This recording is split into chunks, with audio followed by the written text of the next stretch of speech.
Okay, now you did make sure to check your entire house for Dan Auerbach, right? No sign of him? Yeah, no, he's not here. I mowed the lawn earlier today. I think I would know if Dan Auerbach were hiding around here. And I did check under my bed. I did my laundry.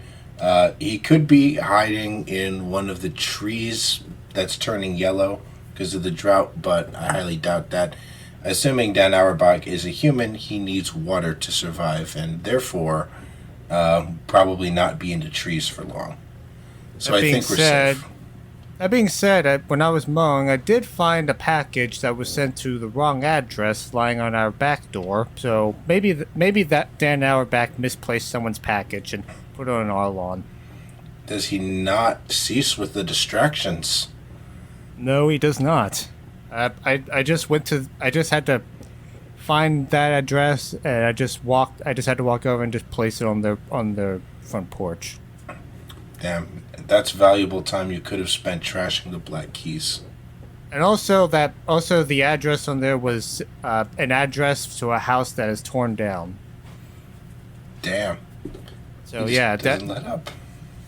no, he's causing all kinds of chaos. This is truly an epidemic. Damn.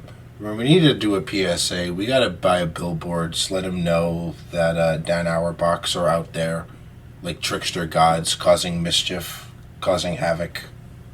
Alright, we play In the Arms of an Angel when we're talking about all this sort of thing. In the arms of an Auerbach, he shoves raccoons into your house. Anyway, he does do that. Yep, can confirm. Hi everybody, welcome to the Foxx and the Mage Podcast. My name is the Fox, And my name is the Mage. and for episode 11, we are doing two albums that had a very long development schedule, were released to an insane amount of hype, and then kind of disappeared off the face of the earth, ignominiously. Yep. One of those albums is Tool's Fear Inoculum. And the other one of those albums is Guns N' Roses' Chinese Democracy. Yeah, until you brought it up, I never really thought of these albums in the same way, but honestly, you're kind of right. Yeah, they both, I guess in one case, fans had to wait about 15 years for a new project. In Tool's case, I believe it was kind of the same amount of time. Yeah, it's 13 for Tool, technically 15 for Guns N' Roses, but their last album before this was a covers album, so really it'd be, they had to wait 16 years for new originals. Right, and the development took, I think, 8 years specifically was the time that this album was being made.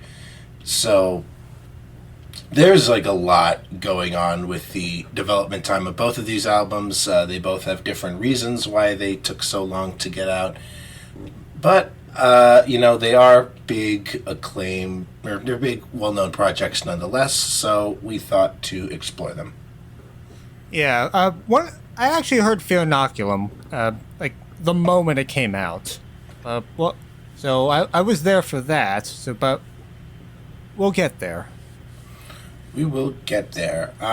Which album would you like to discuss first? I think I'd rather get Chinese Democracy out of the way. Okay. I like this one less. Cool. Well, I liked this one more, so we will have some interesting Ooh. discussions. A disagreement. How interesting. yeah.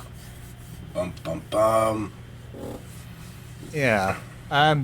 So I'll just give a bit of insights on at least my listening process. So for this time around, I for my 2 listens of each album, I did the first listen on an MP3 player, and I did my second listen on Winamp.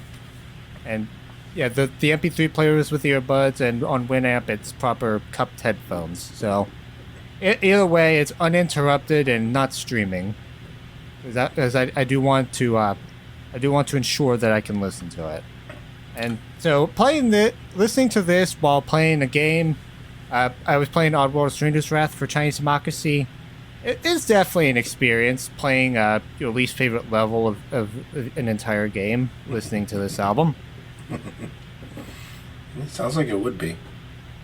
Yeah, but like I was driving. I still like the level to an extent, so it's not like that soured my thoughts on the album.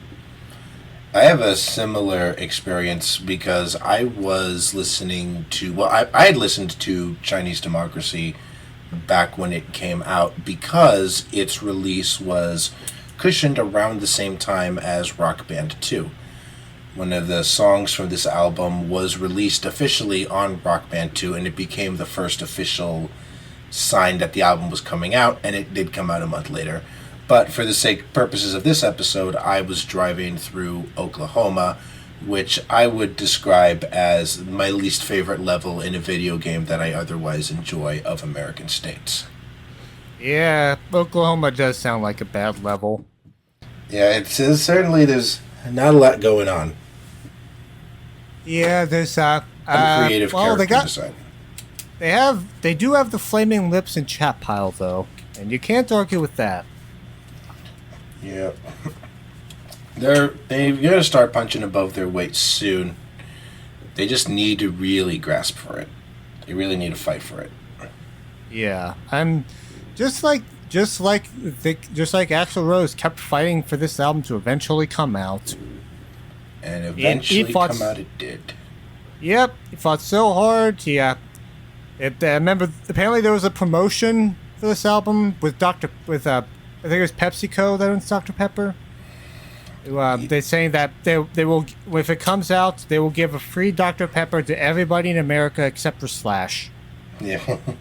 Truly, if you want like an awesome, go to the Wikipedia article for Chinese Democracy. It might be one of my favorite of all time just because of the sheer amount of controversies, bizarre promotions, and whirlwind efforts that went into this project. One of my favorite ones is when, in 2003, on April Fool's Day, The Offspring had announced that they were releasing an album titled Chinese Democracy, You Snooze, You Lose, and got a cease and desist letter from Axl Rose telling them to knock it off. Okay, that is hilarious. And no, I should say, this was in 2003, where the album had been in production for about 3 years, and it wouldn't be released for another 5. Yeah. So, quick question, Fox. Did you get a free Dr. Pepper with this album? I think I tried to claim it, but they made it too difficult, so I just didn't bother. Even back then, Dan Auerbach was working his magic against you. It's amazing just how much he just makes me suffer. Yeah. Where else am I going to find Dr. Pepper in Texas? It's not like they put it in the water fountains here or anything. If there were Mountain Dew, if there was a free Mountain Dew with every album, I could make that joke about West Virginia. Ooh, you stay with mountains. Yeah, we love Mountain Dew here, except we is not me because I hate Mountain Dew. Yeah, it's pretty strong. Yeah. And what else is strong is, well, I was gonna say the first track of the album, but I actually just think it's kind of okay. Yeah, I also don't think it's very strong. Buckethead is pretty strong though. I like Buckethead. He's no Slash, but he's getting the job done here. He is a pretty. If you're gonna have to replace Slash with anybody, then a guy like Buckethead, and I know Robin Fink also did a lot of guitars, pretty good guitars on this album, too. But Buckethead is like a guy with enough flash in his playing that you could at least try and replicate the energy that Slash brings, and his like solos and his riffs are for the most part pretty good. Yeah. One thing I found one thing I wasn't expecting for the song for some reason is to take the title literally. In that I don't really associate Guns N' Roses as a political band. Yes, and I guess just to clarify, the opening track to this album is the title track, Chinese Democracy. And it is pretty literally about democracy in China, the struggle for human rights, the lengths of waiting for freedom and independence, and all that stuff. And the thing about Axl Rose is that he actually is like a liberal. I remember during the Trump years, he would like tweet all the time these like one sentence things. It's like the douchebag of the year award goes to Jeff Sessions, fuckface, and then like that would be the tweet. So most of the big rock stars are liberal, like from like the 20th century at least. Yeah, and he's, probably not a guy who thinks about politics very deeply, but he does seem like someone whose head is in the right place. I think the last honestly, time this is kind of a time capsule of that era in 2008 when a lot of American liberals were concerned with human rights in China, which is kind of nuts to think in 2025, because I feel like half of the people I know are straight up saying that China is better than America at running a country. So I think attitudes on that, particularly among young people, have shifted so wildly in the 17 years since this album dropped. I definitely would have said no to that before this year. Now I'm kind of split. I'm kind of 50-50 on this. And it is kind of nuts that the song shouts out the Falun Gong, especially as like an organization that gets unfairly targeted. It is like because I guess for anyone who doesn't know, Falun Gong is a Tibetan Buddhist. Some would call them an organization. It might be more accurate to call them a cult. They have opposed the Chinese government's restrictions on their freedom of religion, but they've also had a lot of unsavory accusations of their own, and I'll leave it at that. Incidentally, they're the people who run the Shenyun festivals, dance recitals. Yeah. I guess my issue is that I don't really is that I guess it's not. It was interesting to learn about this, but I feel like it doesn't quite go as hard as it should if it's going to lean into this, because Guns N' Roses isn't really a political band, so when they do go political, you'd want them to go at least a little harder on what they're trying to tell you. But I don't know, it kind of just feels like a reason to try to justify the title.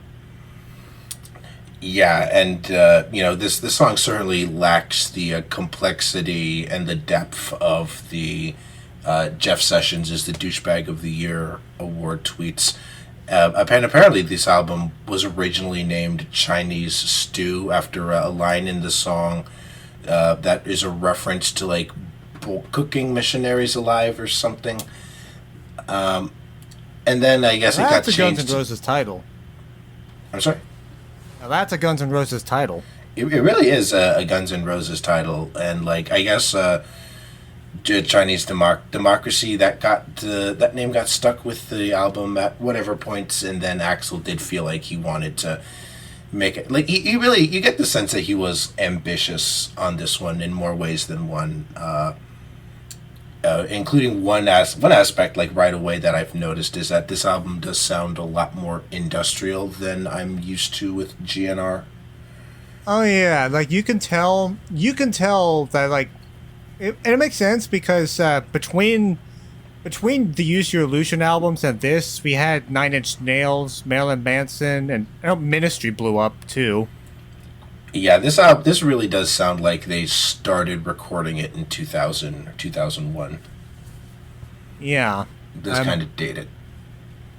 Yeah, and there's also some new metal tinges in there, which really date it. And they come up all over this album. If you want to move on to the next track, I'm kind of out of things to say with the title one. I think I had one thing to say, but I forgot it, so yeah, we can move on. Get it? Let me know if you think it up again. And the second song, the first one officially released to the public from this album, thanks to Rock Band 2, Shackler's Revenge. Oh, I just remember the thing.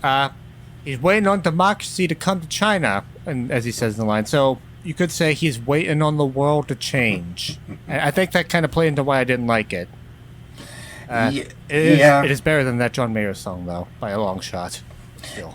Oh, it is most definitely better than the John Mayer song. But I do think that they both have the same flaws of, their politics being kind of shallow, where, like clearly Axl doesn't know, or at the time didn't know all that much about like the internal goings on of the Chinese government. He just knew that, there is like censorship, there is oppression, there is just, all this like, negative stuff that we don't or didn't see in America. So and he's kind of like also, drawing from there. And also way, way better than 1 in a million, but that's low-hanging fruit. Mm-hmm. Oh, that fruit is dragging on the ground and has ants forming a home in it. Yep. Pretty sure he disavowed it too, so like so meh. You're allowed to disavow things. Yeah. So Shackler's Revenge. So apparently this is a song about school shootings, which totally isn't relevant now.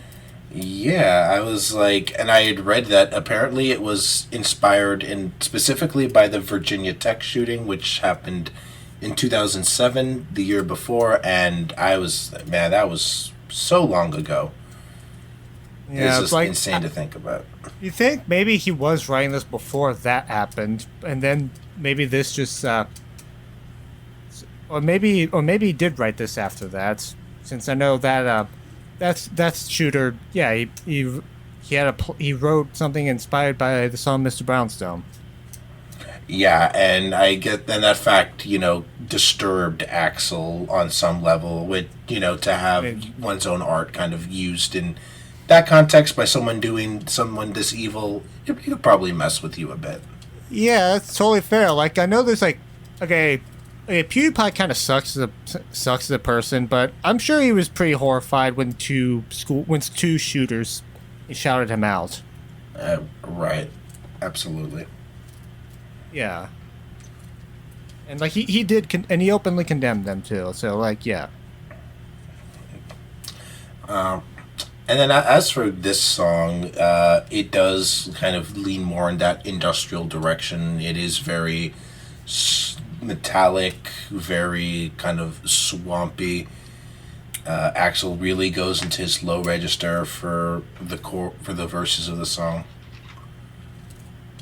Yeah, it is something I noticed about the song in general is that I actually kind of think Axl is more annoying on this than the previous song. Like, I don't really like Axl's voice all that much in general, to be honest. That's kind of a huge reason why I don't like Guns N' Roses most of the time. But is it like I found him more annoying here, and the instrumental is worse. But like, I do appreciate the sentiment of the song. Like, it seems to also be talking about how quick the media is, to want to look for a scapegoat. It needs a scapegoat for this kind of thing instead of looking inward into the country and all its problems that could foster such tragedies. And something that is totally not gotten worse with time. Yeah, this country's there's been a lot of toxicity of this country to involve itself in the school. I mean, like, as we're recording this, there was one in Minneapolis just a few days ago of like a religious elementary school, Yeah, like a 10 and 8-year-old. So it's like, and you know that because the shooter is trans, that's all the conservatives will talk about. They will conveniently ignore all the cis male shooters. Yeah, or the fact that the shooter was like involved with like Russian neo-Nazi internet. Like, I saw the one tweet that said the right finally can justifiably blame something on a satanic pedophile cult, and they don't do it. Yeah, because Well, they're the pedophile cult. I'm not going to say satanic because I don't believe in Satan, but yeah. Oh yeah, that '09. Like, can you imagine? Like, I'm pretty sure Axl Rose has touched grass significantly since the year. Like, he doesn't seem to be on social media that much anymore. But like, man, the songs he could write about some of these weird internet cults. Insane. Oh yeah. It kind of did for one person, but we'll get there. Yeah. I will also say the guitar solo on Shackler's Revenge goes pretty hard. I guess. I don't know. To me, this song just sounds 8 years too late for me. Oh, most definitely. And that is like kind of something I am overlooking deliberately because, listening to it this year, looking at the year it came out with and looking at the period in rock music that clearly inspired it, it is interesting. But not every song on the album that has that like industrial nu metal influence.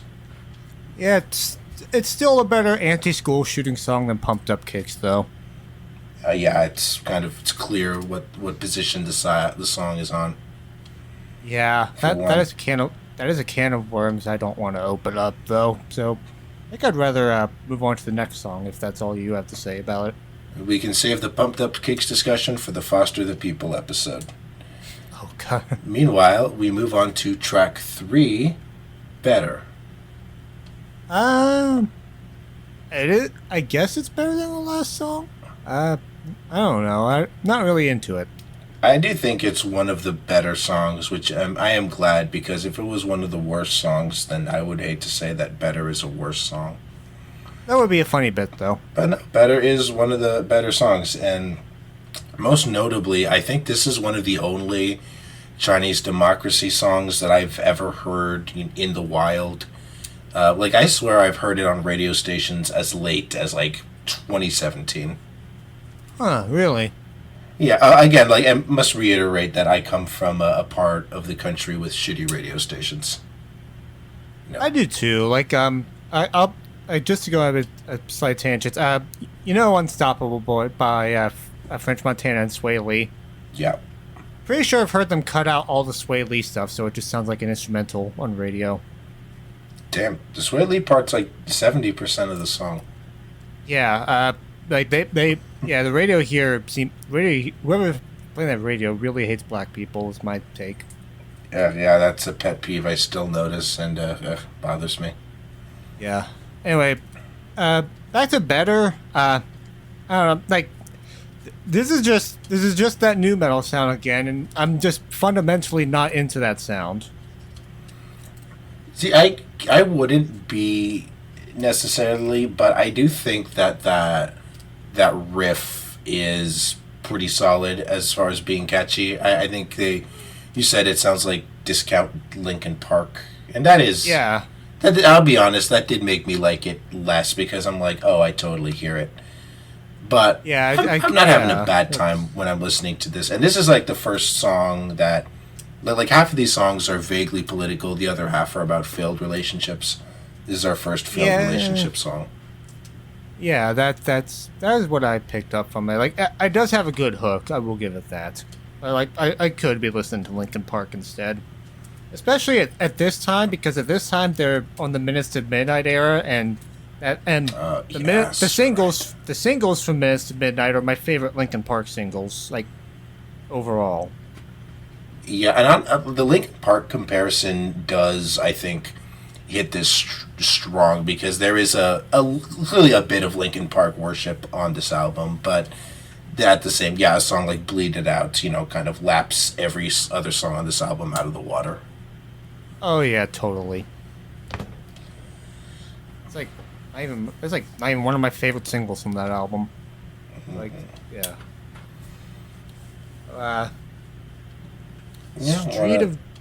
Street of Dreams. Yeah, so this is the first ballad of the album. Yes. Another relationship song. I don't tend to enjoy the ballads that much. But a Strange... Actually, I don't know if a Strange counts as a ballad. It's kind of just a prog rock song. I do like Estranged. That's reasonable to say. Yeah, I don't really enjoy this one. Like this is definitely Axl being and having that voice that I don't like again. Yeah, he really is showing off and like people. It is easy to forget that Axl has like the one of, if not the widest vocal ranges in modern Western music. Yeah, I definitely picked up that. And I will say that you did mention earlier that you didn't like the sound of his voice, and I have to say that he does sound a little bit aged on this album compared to the stuff from the 80s or the early 90s. So if Axl's voice isn't your thing, it's not going to sound super great on this one. Yeah, honestly, I'll just say this, that the worst songs on Appetite are worse than the worst songs on this. Any particular reason you think that? Because Axl has this full range on there, and that means he gets to be even more annoying on Appetite. Yeah, I don't really like Appetite for Destruction that much. Got it. Yeah, I will say Street of Dreams, that's the only song where I think Axl like kind of shows off vocally. Yeah. He's kind of doing his like Mariah Carey thing of just like running notes as like vibrantly as he can. Oh yeah, if you enjoy his voice, you'll probably. But even if it is a bit aged, you'd probably like it. Yeah, like probably. I don't know if anyone would ever raise this up as one of their best ballads. I don't know, but like, there's definitely appeal. Yeah, I don't think it's one of the better ballads on the album. And I do think it has a lot of nice points, like the sweeping strings in the chorus. They're surprisingly not tacky. I mostly associate this song with, again, Rock Band 2, because they did release every song from the album as a downloadable content track. And I downloaded this one just because it was the highest difficulty in the vocals category. And I was obsessed with downloading, which, yeah, you can see, like, like picturing out like the vocal map is very hard to do, but other than that I don't really have anything to say about the song. It's just a relationship ballad. Yeah, and then we go back to the Hard Rockers on If the World, and an album called Chinese Democracy would have a riff with that sound in it eventually. Yeah, I see, because I kind of thought the first it kind of reminds me of like a Latin groove.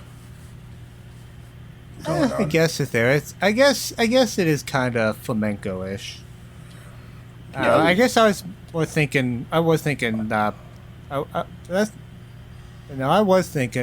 the stereotypical East Asian riff that you hear in a lot of media. Oh yeah, yeah, we all know it. We don't have to sing it. Yeah. I also say that because this is apparently a parody of both James Bond songs and songs you'd hear in blaxploitation films. Yeah, and that one did kind of. Yeah, this one is a bit confusing for me because it does feel out of place compared to the rest of the songs on the album. I think keyboardist Chris Pittman, he had said that the song was about environmental policy in its futurist context, but the lyrics are pretty simple, so I'm more inclined to believe the Bond explanation. Yeah, and also apparently the chorus was inspired by Diana Ross's Love Hangover. I'm pretty sure she's even credited. Pretty sure she has writing credits on the song because of that. I missed that. That is interesting that Axl is pulling from a Diana Ross influence. Yeah. Oh, it's also definitely my favorite song on the album up to this point. It's like, I don't love it, but this is definitely the first time the rock and electronic blend on this album works for me. Yeah, I had a lot of fun with it. I don't think it was quite good enough to get me quite into liking it, but it is a nice little palate cleanser. Palate cleanser feels not. I don't know if that's the right word, but it does it break picks it up. up the mood. It picks up the mood. Definitely, it does pick up the mood. And I also think it's funny that they wrote a parody of Bond songs when one of their most well-known covers is of "Live and Let Die." Oh yeah, I hate that cover, by the way. Yeah, it is peculiar. Yeah, I don't think I like any of their covers that I've heard. I think the "Knocking on Heaven's Door" cover is pretty good, but other than that, it is a bit like unnecessary. I will But listen. I haven't gone back and Dylan. listened to that covers project in a bit. I will listen to the Dylan version every single time. I think it's just because they do something in the "Knocking on Heaven's Door" cover where I forget whose voice it is in the background. Maybe it's Duff, but as Axel singing "Knocking on Heaven's Door," someone says "Yeah, yeah, yeah," and that part gets stuck in my head. That's fair. Yeah, I might have heard it before the Dylan version. That's how freaking trashy my family is. I did hear it before the Dylan version. It's very nice. Yeah. Next up is "There Was a Time." There was a time. Yeah. Now there isn't anymore. No, there is not, but there will be. The future. Yeah, this song feels like it could. This song feels like it could have been with the Use Your Illusion songs, based on what I've heard from them. Yeah, there are a couple tracks on this album where Axl feels like he's trying to do another November Rain. This, I think, is one of the better attempts at it. I don't think I got. I don't think I got specifically November Rain, but it is definitely grandiose. Yeah, like they're trying to make something very big and emotional.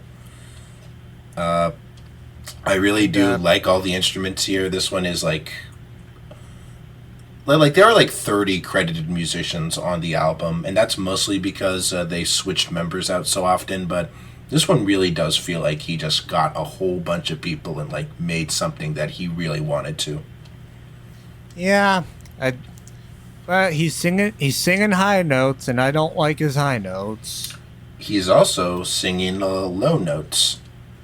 Because apparently, you remember in the chorus when he's saying "long time," and then in the background it's like "long time, long time." Yeah. Apparently, those long times, Axl is hitting the F1 note, which is apparently like the deepest note that he's ever hit on record, if not anyone has hit on a popular Western record, at least at that point. So that is. Yeah, his lowest note ever was on this song, and you can barely hear it. That makes sense. I don't mind the low notes. Yeah, it is weird. Like if you like go back and like listen to it, it really does sound like deep, like very deep. And it's like, oh, again, Age may have treated the vocal cords like it treats everything else, but he's still got some talent and flexibility in his voice. Yeah. I don't know. I don't mind the voice as much as I should. It seems like it could annoy me if I didn't kind of grow up listening to them. I didn't grow up listening to them. That's probably why it annoys me. Yeah. Well, my nana always liked them, though. I'm pretty sure both my parents did too. Yeah, my parents were crazy about them. And I do remember them not liking almost anything from this album when it came out. That seems to be the consensus. Yeah. Pretty common. Yeah. And after that, we have Catcher in the Rye. Yep, which is about the book The Catcher in the Rye. Really, I thought it was about Huckleberry Finn. Yeah, you would have thought there would have been a misdirect, but no, it's actually incredibly straightforward bit of naming convention. Yeah.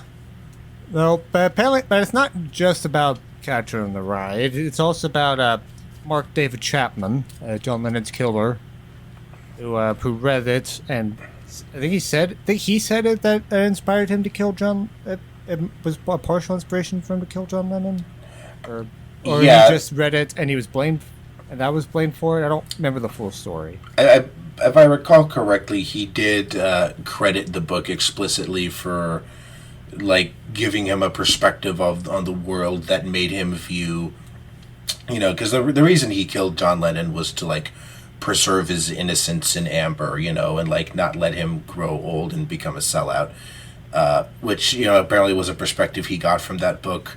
And the song is looking at what Axl called Holden Caulfield syndrome, about the way that works of fiction can get appropriated in the service of horrific acts. And yeah, it happens all the time. Does Pepe getting adopted by Nazis count as Holden Caulfield syndrome? I mean, it might because like you actually read like the Boys Club webcomics. It's just incredibly wholesome. I don't think there was anything for the Nazis to grab onto in the text. I think they just looked at a frog and they were like, "This is mine now." Yeah, that makes sense. That is what Nazis do steal imagery. Yeah, reappropriating the art of others. That is fascistic logic. Yeah, but with Catcher in the Rye, it's not the book's fault that people interpret it the way it did. It's just, and I don't think Axl is saying that. And I'm sure that like he kind of wrote this song thinking about the Virginia Tech shooters Mr. Brownstone play. Like he probably, like in his mind, maybe he kind of relates to J.D. Salinger a little bit, even though I wouldn't say that's exactly the same thing, but I do get the idea that he is kind of speaking from a point of, this world is crazy, what has everything come to? Yeah. Also, apparently, Brian May had a piano part, or recorded some pianos for this song that were cut from the final version. Would have loved to hear that. It would, because I'm not really into the sound. It just kind of exists to me. Yeah, musically, it sounds like an inferior version of There Was a Time. Yeah, it's lifted up by its concept, though. Yeah, which is interesting, and yeah, I kind of feel Axl's like good intentions all over this, and as corny and artless as they are, which does kind of, for me, it adds some charm to the album. Although I can see how it could come off as annoying or insincere or like just not enough to other listeners. Yeah, it just. I don't know, it just kind of sounds flat production-wise to me. I'm blaming that on the loudness war. Yeah, the loudness war really does. Like if you're the type of person with an ear for production, a lot of this album will just confuse you. It was a different time. Yeah, I know we were talking about this earlier, but I know this is also the time of Death Magnetic. Yeah, and Death Magnetic was like the apex of this phenomenon. That's when it got so bad that there were news articles about it, but it didn't affect a lot of popular releases around that time, and you can definitely tell that it's affected this one, especially considering, at least according to Axl, the label Geffen Records had large parts of oversight on how the album was recorded and how the promotional materials came out. So it wouldn't surprise me if they kind of pushed for more compressed production than maybe Axl would have wanted. But maybe that wasn't the case. I don't know. I wasn't there. Well, at least the loudness war kind of died down in the past 10 years, and I feel like the vinyl resurgence may have had a part in that. Absolutely, because it did give people a different metric for kind of what they want things to sound like. Yeah, because you can't just take the same rip you have for the CD and put it on vinyl. No, that would be difficult. Yeah. Yeah, that's all I have to say about this song. As do I. And with that, we move on to our next track, Scraped. Yep. So this is probably the most Appetite-esque song on the album, and I mean that derogatorily. I mean that kind of neutrally, because I don't love this song, but there's parts of it I like. I think Buckethead, does some pretty good work with the guitars. I think it's, this song kind of sounds like Motley Crue doing industrial metal, or like even Van Halen when they were doing funk metal, but it is, not, it's respectable enough that I can see it.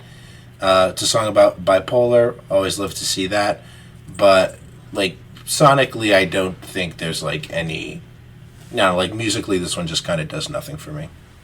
This is probably my least favorite song on the entire album, like, entirely for the sound.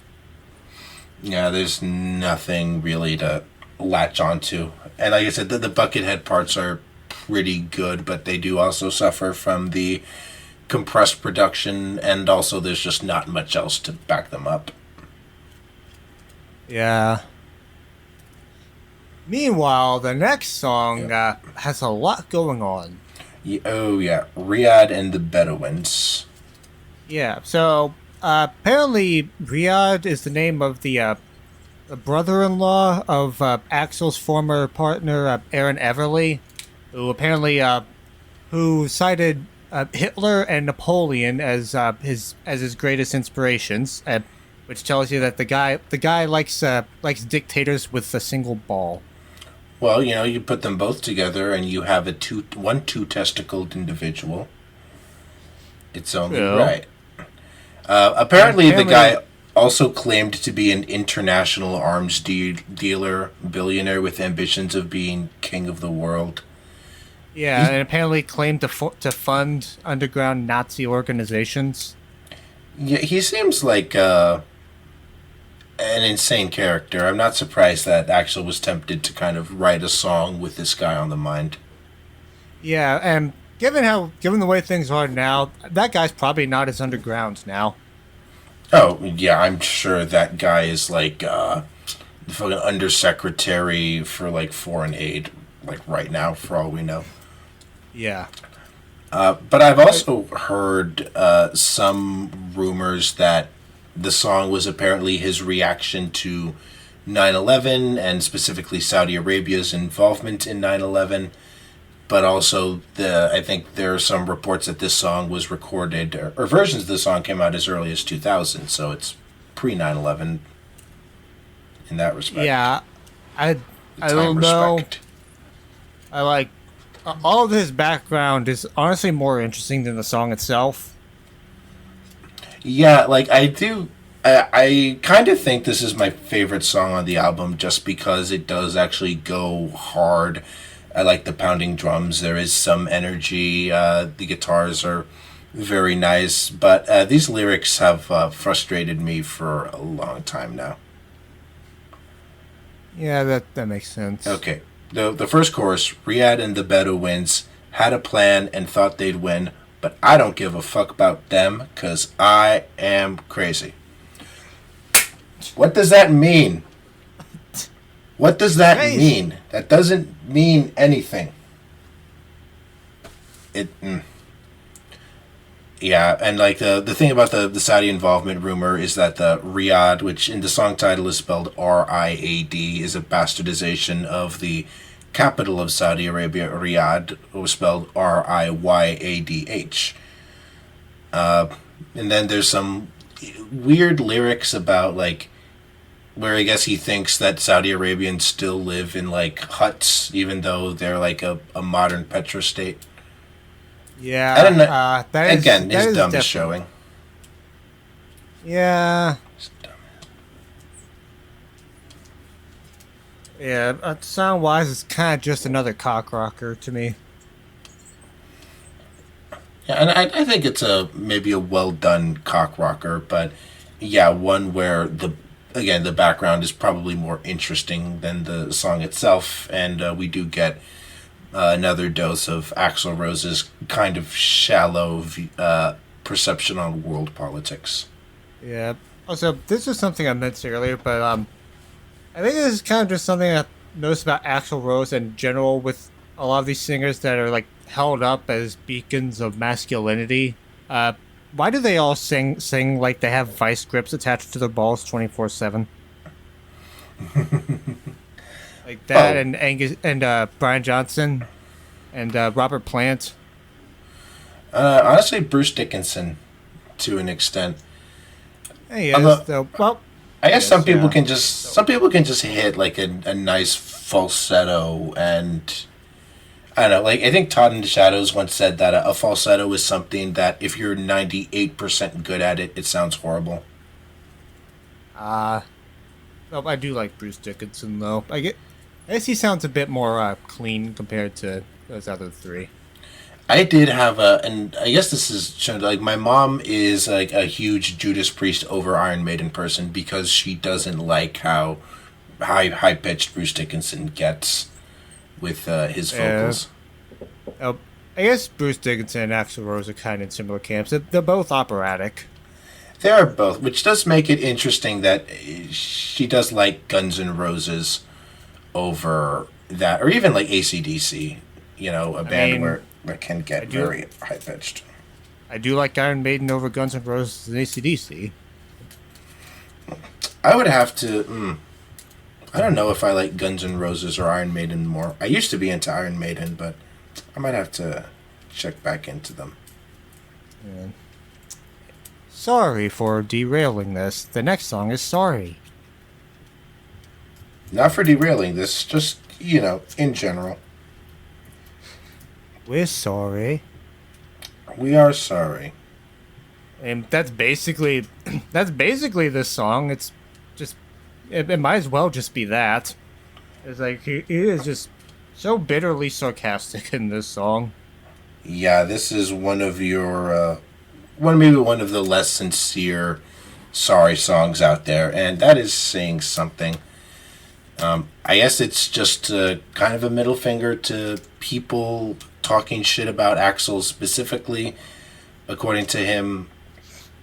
And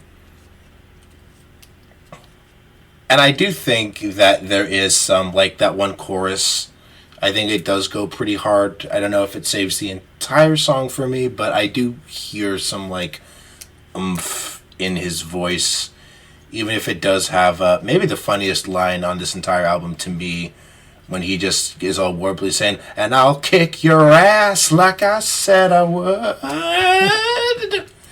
Yeah, that's totally fair. But like, that part I don't really care about the drama at all. Like, I know some people said that it might be directed at Slash, but like, pretty sure he said that it's not supposed to be directed at any specific person. Yeah, and which ironically, that type of rumor mongering is exactly what the song is like lashing out at. Yeah. Meanwhile, I'm just gonna lash out at this being the worst mixed song on the album. The chorus is way louder than the rest of the song. Like, it just feels like a switch was flicked. It doesn't build up. I don't need it to build up. I just need it to transition properly. It doesn't transition properly. It's just kind of quiet, and then all of a sudden we're at the loud parts, and it's just a slam cut into it. Yeah, it is pretty sudden, I will say, which is it's just odd because a lot of this album is very sweeping and grand. It is kind of sudden how it moves from one spot to the other. I guess I don't mind it so much in the context of this album because it's a change of pace, but listening to it as its own track, I'm sure I would find that annoying. There's also the fact that this is 6 minutes and it's one of the longest songs on the album. Yeah, this is a very long album. It's like 77 minutes, and it's 71. I think it's actually short. Pretty sure it's shorter than either of the Use Your Illusion albums. Dang, that is interesting. But yeah, this is one of those albums where I don't think it feels its length as much as I was expecting, but I do feel like this, like, every song could have like 30 or 50 seconds chopped off of it somewhere, and it could be like a more streamlined process. Yeah, I agree. There's I a lot of like didn't, wankery going around. I definitely didn't. I definitely wasn't dreading the entire way through. It did kind of go by. Yeah, it dragged on a bit at times, but like it's manageable. Yeah, and I will like give that as a big compliment, is that it does seem like this the songs do kind of use their time. Like, I don't get the sense that there was any filler tracks on the album. Even that James Bond parody song is like something that I think Axl did sincerely care about. Yeah, I think I would agree. Alright, that's all I have about Sorry. Yeah, same. Next, it's IRS. Which stands for the IRS. Yes, it does. And So, apparently, I was going to say, this is technically the first song from Chinese Democracy that anyone ever heard, because it was recorded as a bootleg and given to heavy metal DJ Eddie Trunk in 2003. That would also get him a cease and desist letter for, sounds about right. Again, you're playing a bootleg. That makes sense. That's the type of thing you get it for, not for April Fool's Day pranks. Yeah. And, it's funny, despite the political themes of a lot of the album, this is one of the failed relationship songs. Oh yeah, it's like, you broke up with me. I'm gonna tell the IRS on you. You're gonna be sorry. I will sue you. I don't know why I did. I know why I do that voice. It's just kind of. That's just what it feels like, and I don't even. Yeah, it's very goofy and over the top with its lyrics, and I feel like that's the intention, but at the same time, the song doesn't feel goofy. The instrumentals are kind of the same as the other ones on the album. Yeah, and honestly, his vocals aren't even that high in the mix for this song. He is kind of getting smothered by his other production, so if it is supposed to be a ha-ha song, then it's not mixed right for the focus to be on the lyrics. Yeah, like, I think that's a good thing, because honestly, this lyrics just feel pissy to me. Yeah, there is a bit of, like, at this point in the album, we have gotten a lot of Axl Rose pissiness. Yeah, that is, I guess that is also kind of why I don't like Guns N' Roses, that Axl Rose in general is pretty pissy. Yeah, he definitely seems like a very big ego rock guy, and the fact that so many of these songs are lashing out at,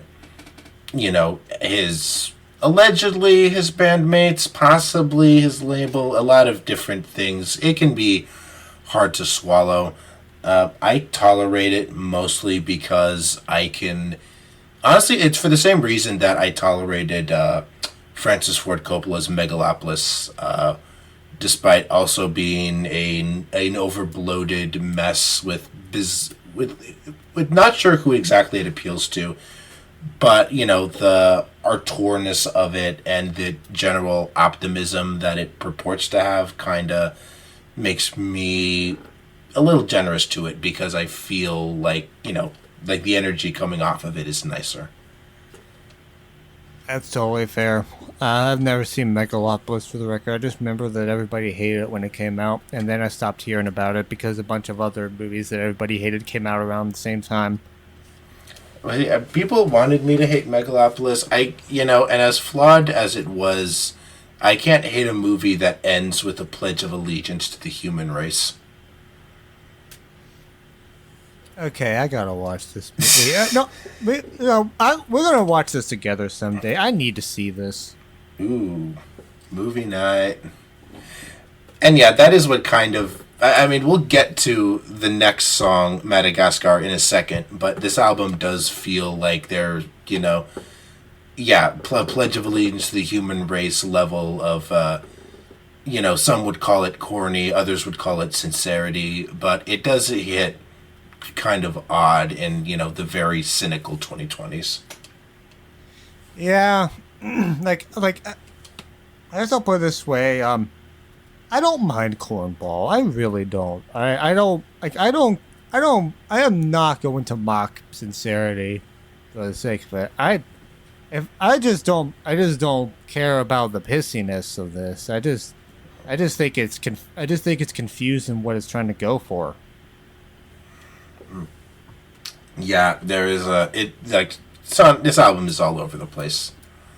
Yeah. You said, want to move on to Madagascar? Yeah, this one's really all over the place. Yeah, oh my god. So one of maybe two songs I've heard that has an MLK writing credit. Isn't the other one Justin Bieber? Yeah, that's it. Well, the only other one I can think of, maybe he's been in others, but I know, I'd say this is maybe a little more tastefully done, but it is still Still don't think I ever want. I don't think I ever want to hear a privileged white guy sample MLK ever. Yeah, it is. It does come off as more jarring than. Okay, so I guess to recap, the reason that the song's name is Madagascar is because it is about being an outcast. And, there's a line that about the storm took me out to shore, I'm stuck there. And it's supposed to be how, Madagascar, the island is separate from the continent of Africa. It's part of it, but it doesn't really belong. And in that case, I think that's kind of clever, calling yourself an outcast. But then he ties, the feeling of outcastdom with the fight against racial prejudice in the 20th century. And, I can't tell if that is incredibly, forward-thinking or incredibly narcissistic. I'm pretty sure it's both. Yeah, I'm not melanated enough to touch that. Yeah, I feel like I don't feel like anybody is. It is kind of, well, honestly, and the song's the song is a pretty boring instrumental for the first 3 minutes as Axl is talking about this, and then you get a whole collage of samples about the 3-minute mark, and yeah, it samples 2 MLK speeches, but there's also a sample from Mississippi Burning, there's a sample from FDR's The Only Thing We Have to Fear speech, there's a couple things it's very cacophonous and sound collagey, and I guess you get this sense that he's drawing these two struggles together, but it does kind of just feel like we took a detour through a different band entirely for a second. Yeah, I don't know, I feel like it might be a bit mean to say get off the soapbox, but also I'll just say pick a lane and stick with it for the song. What is your song about? Just focus the song more. Yeah, this does feel kind of reminds me of Taylor Swift's "You Need to Calm Down," in that it's trying to it's doing too many things at once, conceptually. Now that I can speak on. Fuck that song. Yeah. Okay, so you get it. Yeah. I would still rather listen to this than "You Need to Calm Down." But this kind of just leaves me confused at the end. Yeah, same. Yeah, this is one of those songs that I'm inclined to want to but also musically, this one doesn't really do anything for me. This is the 12th track on the album, and by this point, I think we've already gotten just about all the big musical ideas that we've had, and this one doesn't do anything super clever or interesting there. Yeah. But then This I Love comes along, and this is honestly my favorite Guns N' Roses ballad. Yeah, and you know what? This seems to be a fan favorite from the album. Apparently, Axl plays it a lot at concerts. It's easy to see why. This is probably like the actual best song on the album in terms of like, being good and not having to make apologies for it. And apparently it was written like in '93. Yeah, and I do wonder because like he had made a comment in '93 about recording the song. I But I'm pretty sure like this version must have been recorded pretty recently because it sounds similar to the rest of the songs production wise. Yeah, but like I think it's honestly the best produced song on the album. Like it's very I think it's the most dynamic. Yeah, I mean, definitely can't disagree there.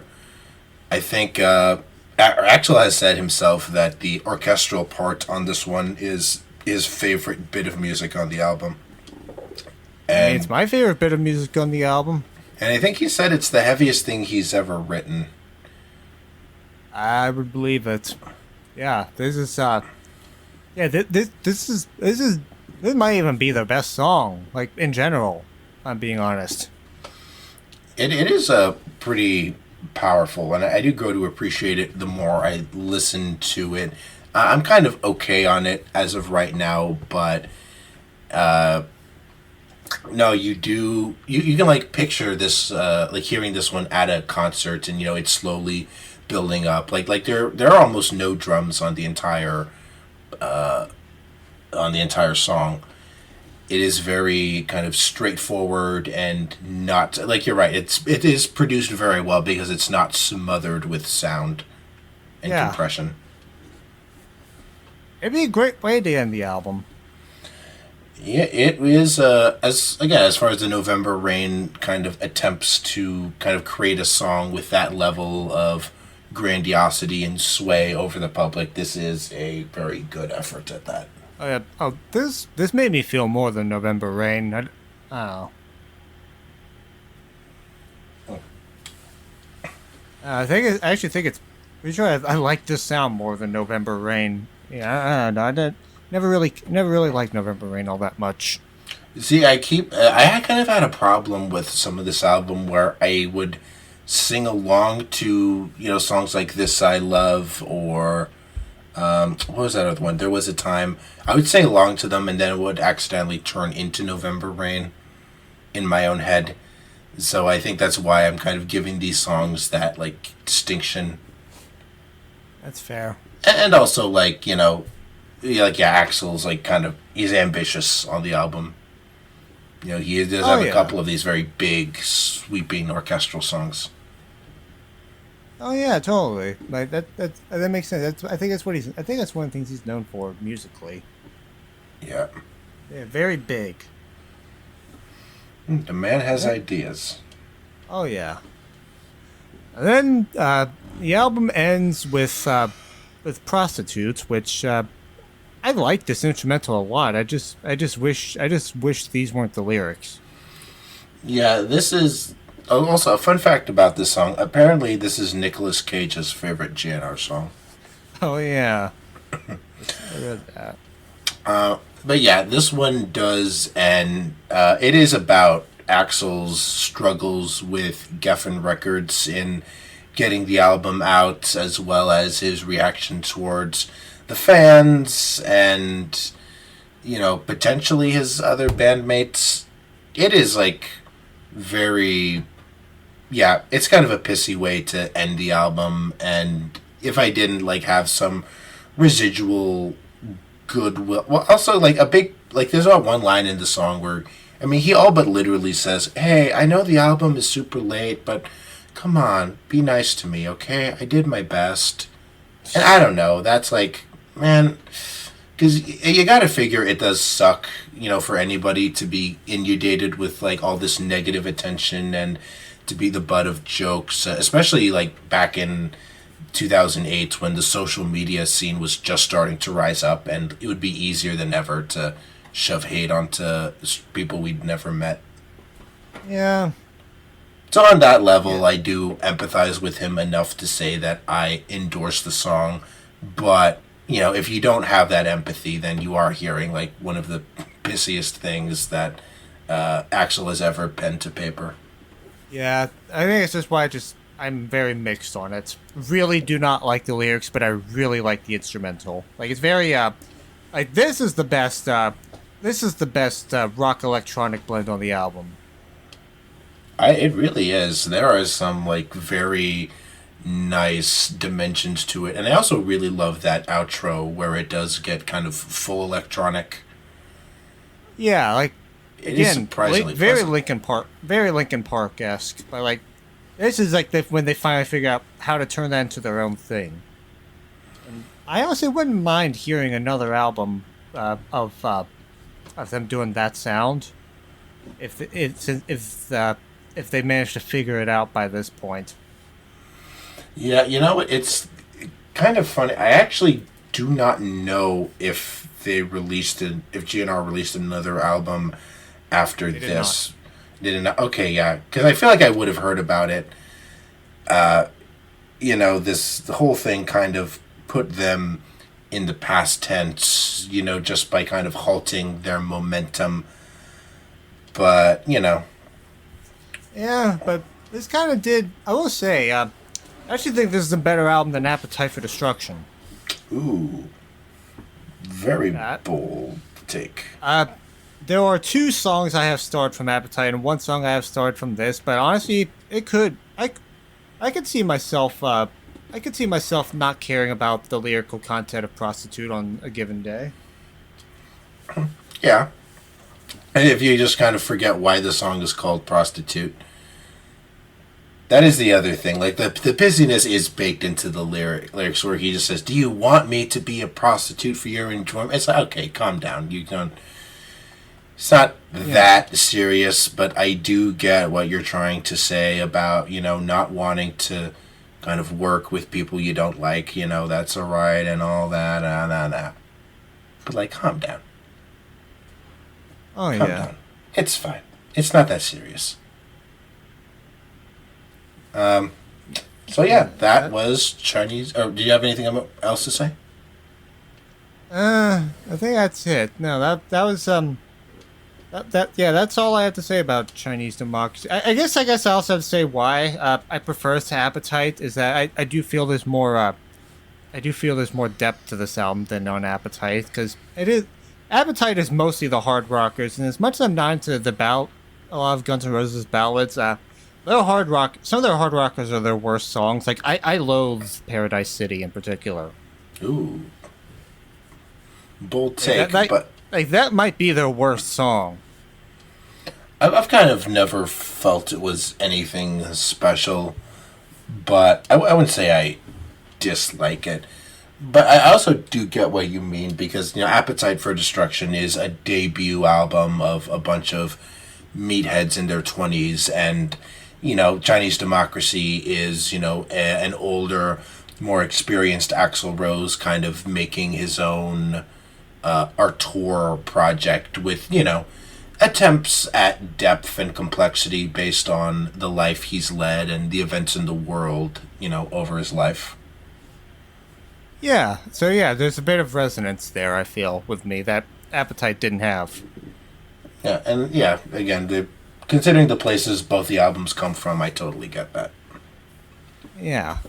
And Fear Inoculum also has some resonance, though, but in a different way. It's Tool time. Yeah, so Tool is one of my all-time favorite bands. I actually got into them around the time of when Fear Inoculum when the rollout began for this album. And Tool has historically not been one of my favorite bands, but I did hear Schism a lot on the radio growing up, and that inspired me to check out other albums, the other songs of theirs, and I liked some of them. Yeah, so yeah, I don't tend to like prog metal a lot. Like, there's definitely other prog metal I like, but like Tool is different from other prog metal bands. Yeah, absolutely. It's like like you couldn't. I think I've said before, like they are basically playing alt metal riffs, but with better production and also in different time signatures. Yeah, Tool Mosh Pit. You say that, you're picturing the GIF. There's no Dream Theater. There's no Dream Theater Mosh Pit GIF. Oh yeah. So yeah, I actually listened to this album when it came out on midnight on a week after my 19th birthday. Ooh, right when it came out. Yeah, funny thing about this, do you remember when this came out and Tool fans and Taylor Swift fans got into arguments on Twitter? Actually, I kind of vaguely. You might have to refresh me on that. Okay, so Lover came out on my 19th birthday, and Fear Inoculum came out a week after, and they got into a spat because Fear Inoculum dethroned Lover from #1 on the Billboard Albums chart. Oh, and it's funny because some of those fans, I bet you weren't even born yet when the last Tool album came out. Entirely possible. Yeah. Yeah, and they're like, who is this out of nowhere band that released 10-minute songs that knocking Taylor Swift off the charts, off #1? Yeah, that's the power of 16 years of hype, or 13 years. 13, yeah. Yeah, it was kind of a thing that happened. I like Tool and I like Taylor Swift. Yeah, and Lover is one of her better albums. I don't know about that, but Paper Rings is one of my favorite Taylor songs. I think the Lover title track is one of my favorite Taylor songs. That is a good song. Yeah, Fear Inoculum is also interesting in that I wasn't kidding about the 10-minute songs. Like, every single non-instrumental song on this album is 10 minutes. Yeah, you can tell that the direction that they went... Like, every Tool album is a little different, and for this one, the direction they went in is longer instrumentals, more kind of slow build-up, but still plenty of that classic Tool, alt metal riffs that they're known for. Yeah. Yeah, they're like riding that fine line on this album. And how? Also worth noting that that this is their longest album, even if you only have the CD version. So the CD version is 79 minutes with 7 songs, and the version that's on streaming, and I'm pretty sure vinyl, it has 3 extra interludes that I am not going to be talking about because they add nothing to the album. Neither do I have anything to say about them because they're all like 2 or 3 minutes and they just don't really do anything. Yeah.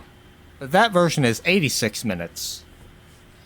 And I will say right off the bat, I think the CD version flows better.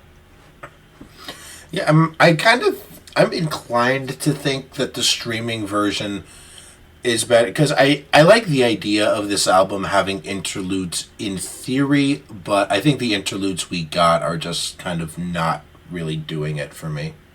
I think Tool interludes in general are a hit or miss for me. Like for example, I would say Lateralis has 0 skips, including interludes. Anima, I'm gonna skip ions every single time. Which album has that interlude that's the angry German voice giving a cookie recipe? That's Anima. Anima. Yeah, that's that one's Die Ehre von Satan. Okay, yes. Which apparently translates to Satan's balls. Yeah. Gotta get Satan's chocolate salty balls. Yeah. Yeah, you want to dive into the track list? Yes, and like with Chinese Democracy, the very first track is the title track, Fear Inoculum. Yep, and at the time, it was the longest song to chart on the Billboard Hot 100. It has since been dethroned by the opening track of Andre 3K's jazz album. I forgot about that like the song Fear Inoculum actually charted. Yeah, Charted is like it stalled. It's like it only reached like somewhere in the 90s, but still. Yeah, because that was insane when that happened. It is also a couple seconds longer than Taylor Swift's All Too Well 10-minute version, Taylor's version from the vault. So like so it still kept the record until the Andre 3K album. Dang. Taylor Swift, your version should have been longer. Yeah, I wonder if that was a point of contention. When All Too Well, Taylor's version, 10 minutes version from the vault came out. I'm gonna say the whole title every time. As well, you should. Oh yeah, this song definitely is one I had to warm up to over the years. So I'm gonna be honest and say, me listening to this album for the podcast was the first time I listened to it since 2019. Yeah, this is definitely my first time returning to this material since I did first hear the album when it came out, like every other music nerd in 2019.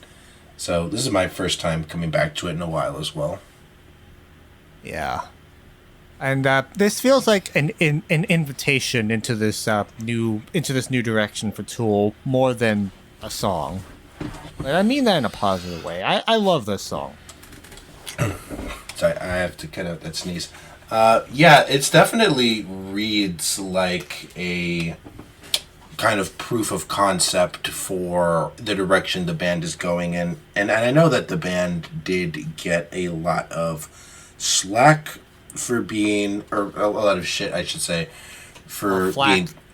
Yeah, that works. That is the right word to use. Slack is the opposite of what I meant.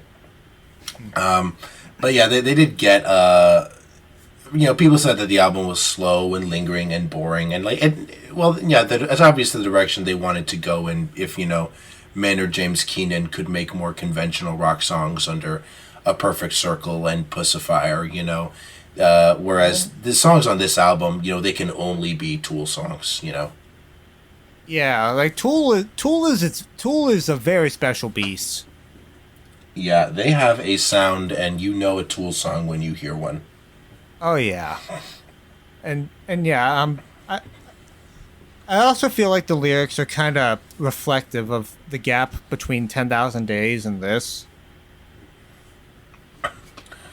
Yeah, like I think Maynard James Keenan said that the song is about the wisdom that comes with getting older and the ability to use that knowledge to be secure in oneself. Yeah, that seems to be a recurring theme on the album.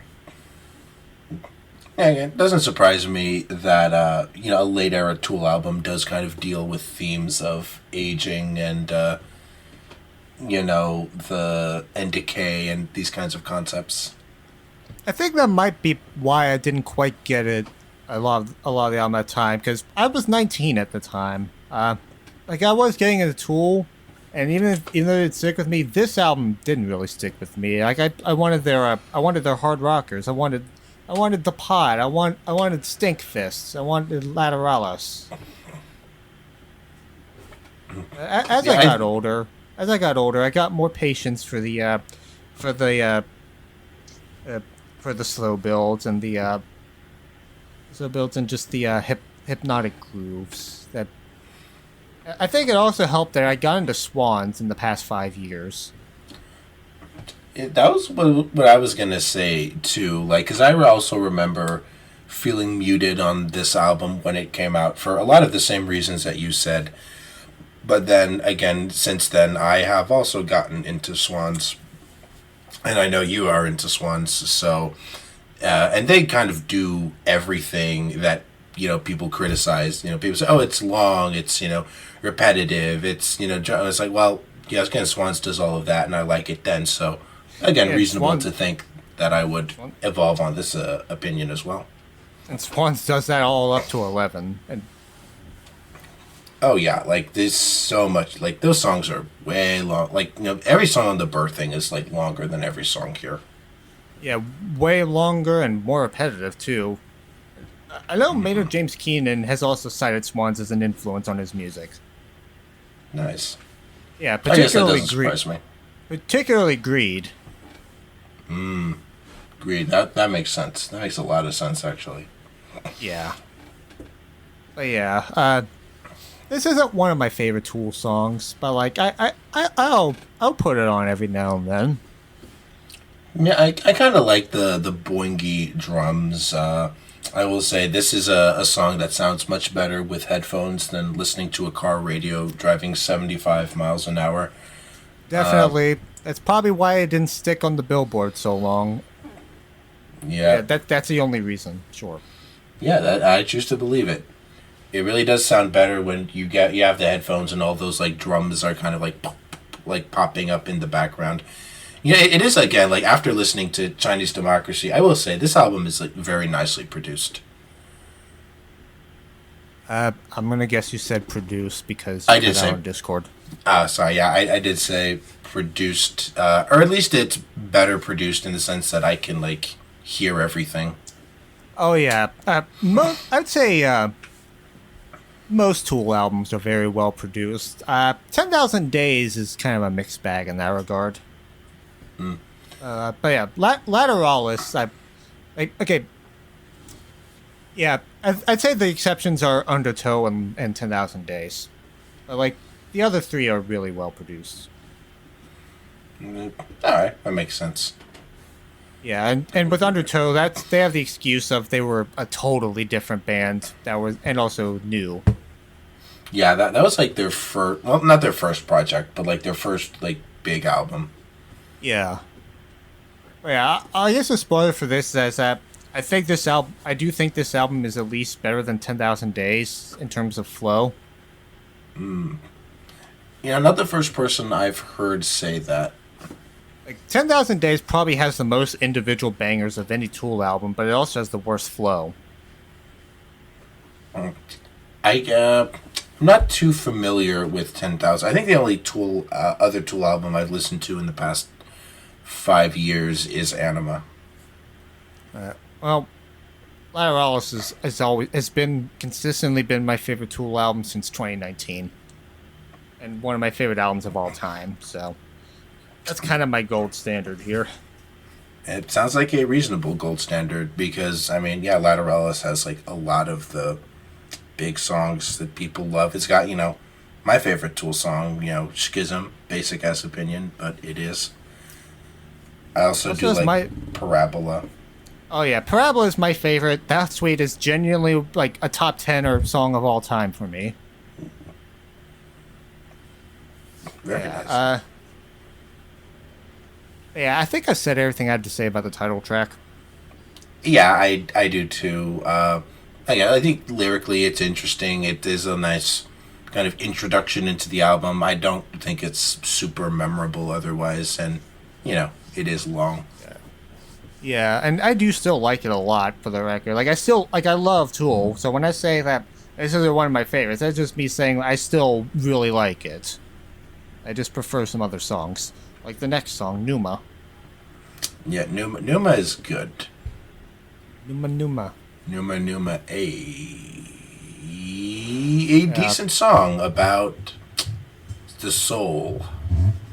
Yeah, this song feels like a journey through a calm yet massive and intimidating vortex. I do think that main riff is catchy, and I do think there is some oomph to it. Like, this does sound pretty quintessentially Tool. Totally. Yeah, and the lyrics themselves very seem, I guess, because I'm just like, I like spiritual lyrics even though I'm not spiritual. So it's just kind of I just like imagining I just like to think of the lyrics whenever I'm listening to it. It just registers as pretty imagery to me. Yeah, and I will say that these are some pretty interesting lyrics and topics that, and again, like, this is like Keenan's kind of a old man looking back, being introspective kind of album with it, and I think some of the spirituality context of the song, because again, Keenan is the same guy who wrote Judith. Like, his opinions on religion are established at this point, and Numa is like being a spiritual song explores some avenues that it's nice to see him talk about. Totally. So, for context, pneuma is the Greek word for breath. Yes. Yeah, and I believe it is being used synonymously with the soul. But a lot of the Bible was written in Greek, so a lot of those Greek words are have biblical connotations. Yeah. Wake up, become pneuma. Reach out, remember, we are born of one breath, one word. That line has stuck with me in the past few years. It is a really cool line. Yeah. I think the consensus, even among people who don't like this album, is that this is one of the better songs from it. Yeah. I'm definitely with them on that. I also do like the line, the wake up child. It's like, we are essentially children. And we need to grow. We need to grow. We need to take that breath and let it help us grow as people. Now that is a Swan's ass line. Oh yeah, totally. It even has the word child. Just like a lot of old Swan songs. And how? Gang of Swans probably also helped me get this too, because some of these lyrics and themes in general would fit with later Swans.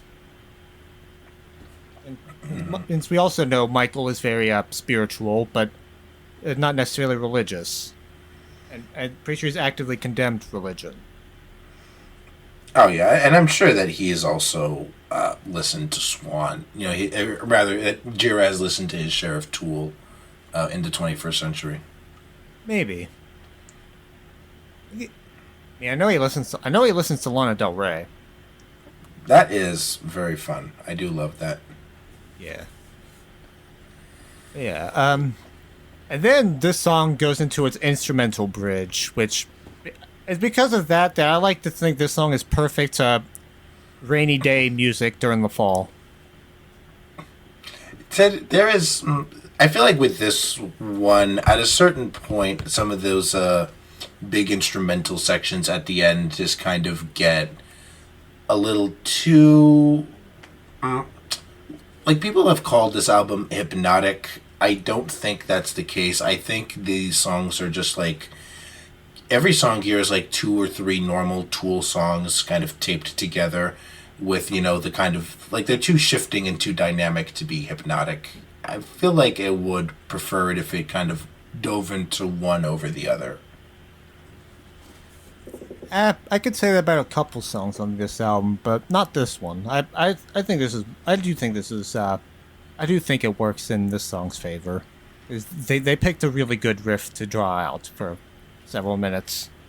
Oh yeah, and I did star this one, but this also was kind of the first one where I kind of got, okay, so the whole album is kind of gonna sound a bit like this. Got it. Yeah. It's almost kind of post-metal-ish, I would say. I definitely get the feeling that there is some post-metal influence on this, for sure. Yeah. Yeah, I also love when the chorus comes back at the end. Like it does feel like achieving this state of it feels like self-actualization. Yeah, I think so too. I do think that last chorus is very nicely placed and done with. Oh yeah. That's all I have to say about this song. What about you? Yeah, I'm ready to move on to track 3 on the streaming version. Or the CD version. CD version, yeah. That's Invincible. Right. I'm pretty sure this is my favorite song on the album now, and also a top 5 Tool song for me. Ooh, top 5 Tool song. Yeah. Right, let's talk Invincible. Yeah, so I feel like this is about the band themselves. I can see that. I guess I kind of took it more literally as being about this old army that is struggling to find something to be passionate about. But that does also, that metaphor could just as easily apply to a band like Tool at this stage in their career. This was one of the few songs that stuck with me when I listened to it the first time, and like I guess because the lyrics are a bit more blunt here than your average Tool song from the 21st century. Yeah, like he's literally shouting, "Warrior struggling to remain relevant, warrior struggling to remain consequential."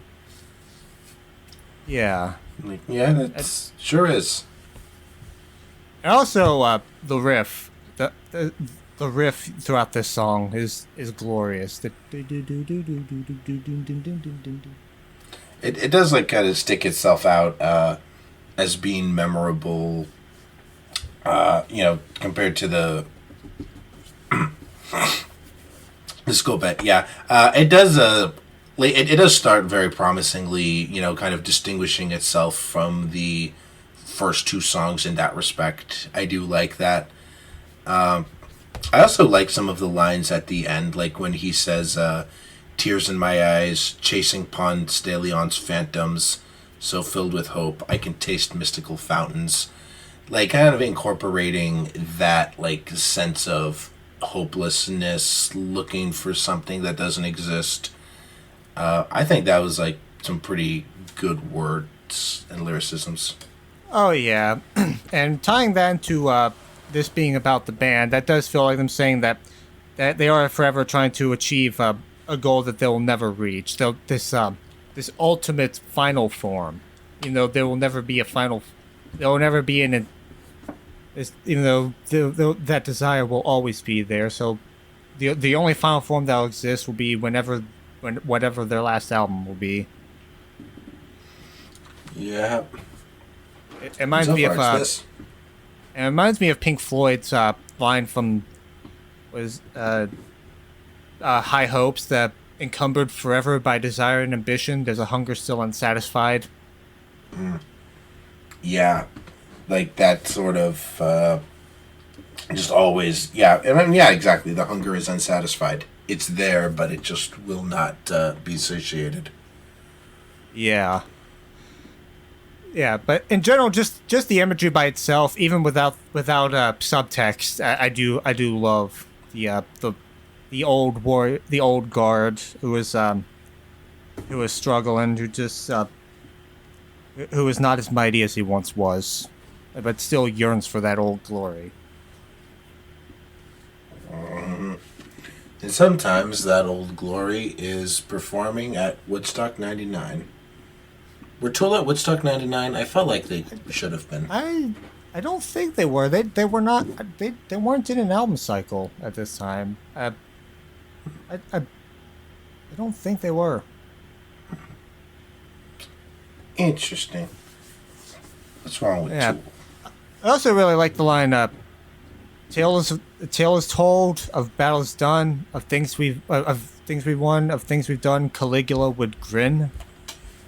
Yeah, the Caligula would grin thing, that does make me think that it could be about, like, band antics as far as hedonism goes, but it is also, like, like a hedonistic army that's gotten too arrogant could think that way. That is a nice little thing. It's like, ooh, Keenan reads books. He knows who Caligula is. I mean,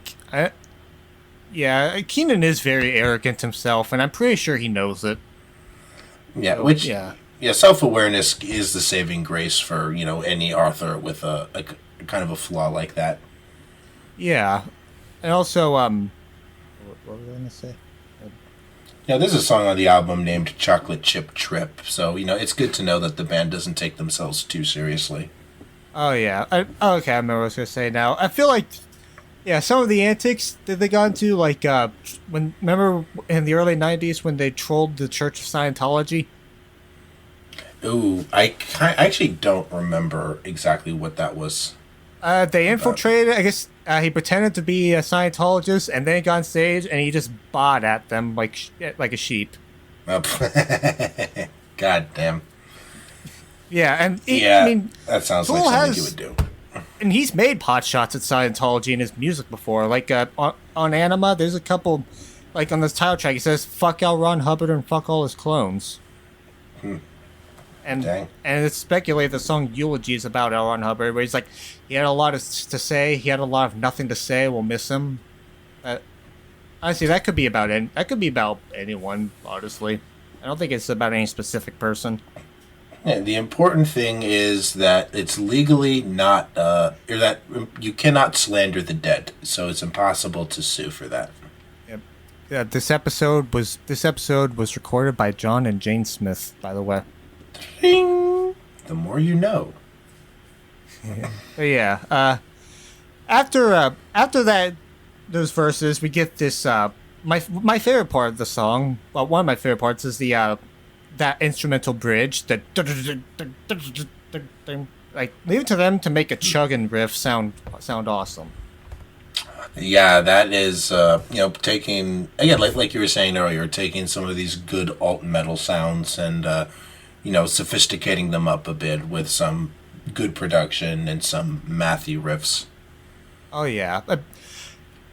Another thing I've noticed about this album is a lot of this. There's a lot of 7/8 riffs on this album.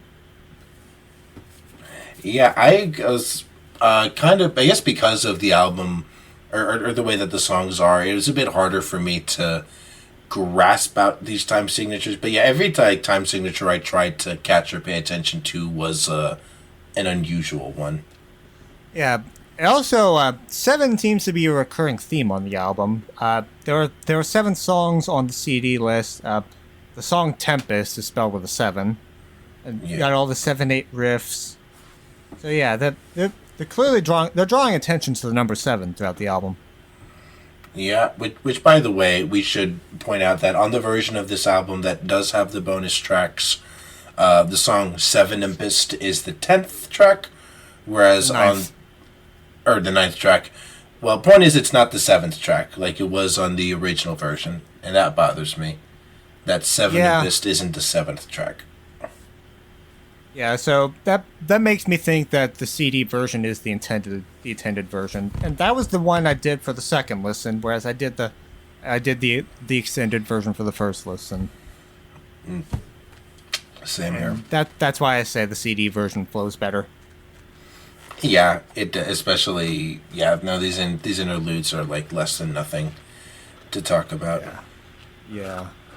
But yeah, after the there's a part when the chugging where we get some polyrhythms and the drums kick in and they're 4/4, and I think it creates a really cool sound there. I did notice that the kind of the time signatures overlapping each other. I'm a big fan of when time signatures do like just they like kind of stack on each other, and because I think Kashmir by Led Zeppelin does that too. Where the drums are in one type signature, the rest of the song is in another. Yeah, they are. Honestly, in general, Tool is like the masters of making polyrhythms catchy. So, polyrhythms are a staple of prog metal, but like the difference with Tool, they make them catchy, and I think that's why I like them more than a lot of other prog metal. Yeah, they do have like an ear for hooks. That I do think a lot of their contemporaries just kind of don't make an effort toward. Yeah. And also pacing. So I guess that's at least from a song-to-song basis, I would say. Yep. Yeah. Honestly, from an album point, Lateralis is like their only album I'd say is truly paced masterfully. With Anima, I just get rid of ions, and then I'd say it's paced masterfully. Okay, nice. Yeah. After that instrumental bridge, the chorus comes back again, and as well as that line again about tears in my eyes chasing Ponce de Leon's phantom, and it feels like he has. This whole passage from the instrumental passage to the chorus coming back does feel like the warrior gearing up for one final battle. Yeah, that is what I also got from it too. This kind of desire for triumphalism, or just trying to feel something like that again. Yes, this is the one to make it into Valhalla. Sorry, or whatever Valhalla or wherever Tool fans go to when they win in battle. Tool fans don't battle. I guess if they do battle, they're just gonna. They're going to the geometric mosh pit in the sky. Yeah. Yeah, they're going to form the dodeca. They're going to fight in the dodecahedron mosh pit. That's where they fight. They will form part of that dodecahedron arena for life. Yep. Spinning in circles. Yeah, this is a very empowering song to me. Like, genuinely one of my favorite Tool songs. Oh yeah. I'm glad you like it. Yeah. I think it's okay. I think Descending is okay. Descending? Looks like it's called Descending. Called Descending because we're descending and how much I care about this album. I feel like lyrically this one is kind of simpler compared to the other songs, being about kind of the human urge towards self-destruction in general. I feel like the other songs are a little more specific. They've had better songs about that. It's like, even, like, okay, I know, I guess I know I said bad things about 2000 Days, but I have a love-hate relationship with that album. The love part comes from the song Right in Two, which does what this song does, but better. Gotcha. That one's the better song about the folly of man. And it even has a framing device of two angels looking at humans and wondering why God would give them free will. Yeah, conceptual. Yeah. So yeah, that and the line from that song stuck with me is silly monkeys give them clubs, they make a club and beat their brother down. This song doesn't have any lines that stick out to me at all. Yeah, it is a bit more. Yeah, there's nothing about chasing Ponce de Leon's phantoms. Nothing that clever as far as the wordplay or metaphor goes. Yeah, so I guess that's why I just don't really care for this song at all. It's because they've done this better. And it's not like this has any interesting riffs or tones or atmosphere to make up for that. Yeah, I'm with you there. I think by and large I found a lot of the album to be a bit too. I feel like I use the word meandering a lot, and that's not exactly what I mean to say, but I'll say it's been maybe playing it safe, little on the boring side. But there is like plenty of stuff to enjoy about songs like Numa or Invincible, but yeah, I don't know, Descending is meh. Right. Also, I guess the most interesting thing about this song is that the song's runtime is leet. Yeah, 13:38. It says 37 once you click on it. Oh, sorry, I'm looking at the Genius page right now. Apple Music gives it a 38, but yeah, that is the leet time, which I don't think they did on purpose, but it's pretty interesting, pretty nice. Yeah. 13 minutes. And the next song, Calling Voices. Yep, which I think is about echo chambers. I thought it was about well, I guess partially that, but also potentially schizophrenia. It wouldn't surprise me if he was trying to write about both in order to kind of draw parallels between the two. Maybe. Probably a better, if that is the case, it's a better attempt at merging two disparate ideas than Axl Rose did on Madagascar. Yeah, true. Though, can't say I'm really that into this song either. Yeah, I just kind of... Of all the songs, like, musically, this one was in one ear, out the other. I didn't even have any of, like, the textures that were memorable. Nothing about it was kind of interesting for me listening on headphones from that. And then lyrically, it's kind of interesting, but it's nothing that, like, blows my mind. Yeah, I think the lyrics are the main reason why I prefer this to Descending, even if it's only just a little bit, because this is something new for the band. Yeah, although you can't... This does, like, maybe tie into Keenan's, like, latent douchebag... Because, like, criticizing echo chambers is, like, a... You know, it is, like, correct, but it is also something you see a lot of insufferable people love to do. It's like, I get my opinions from all kinds of different sources because I'm intelligent and sophisticated. But at the same time, that type of, inward echo chamber thinking... I mean, this album came out in 2019, and since then, basically, a cargo cult has taken over America. So, that cult was around. That cult had control back then too. It's just gotten infinitely worse since then. Oh, they went from a cult to a cargo cult.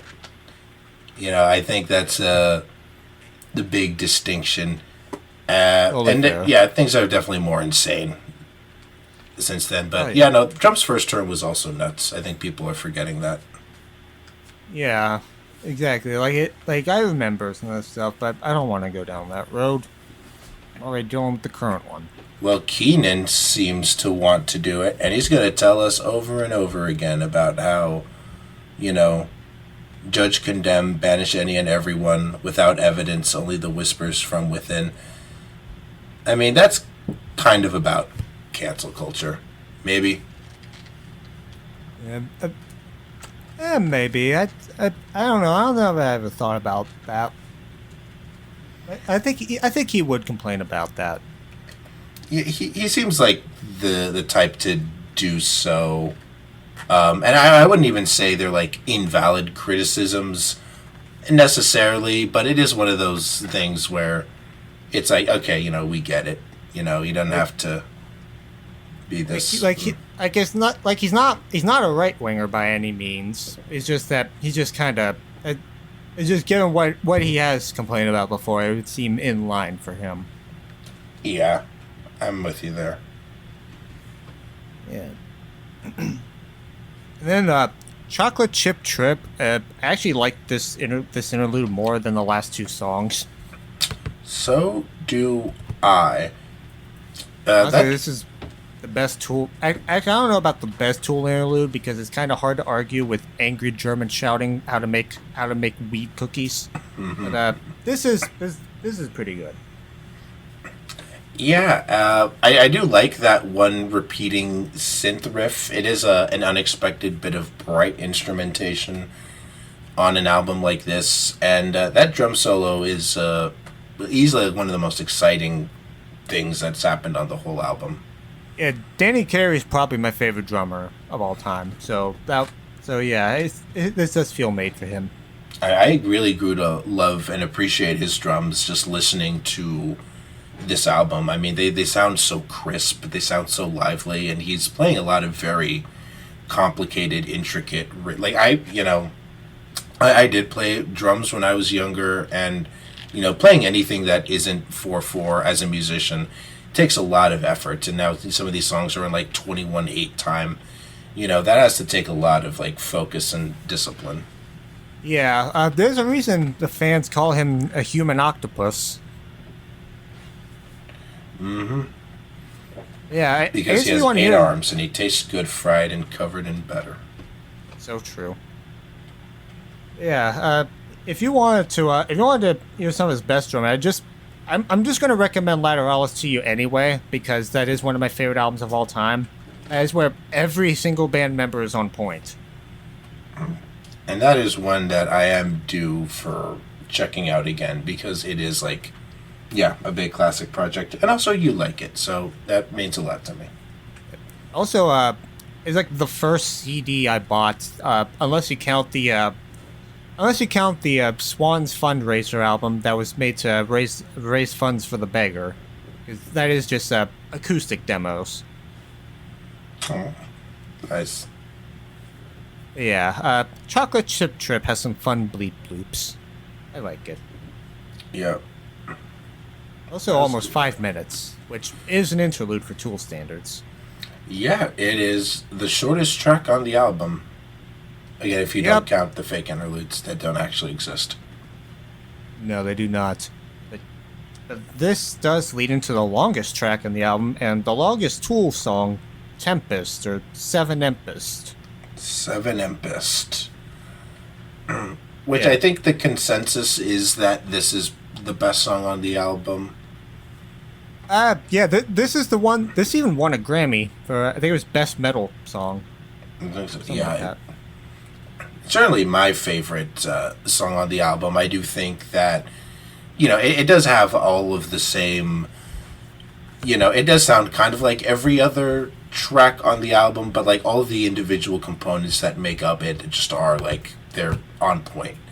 Everything is like what it needs to be. Everything sounds great. The lyrics are kind of interesting. The instrumental sections are nice, and they keep it interesting.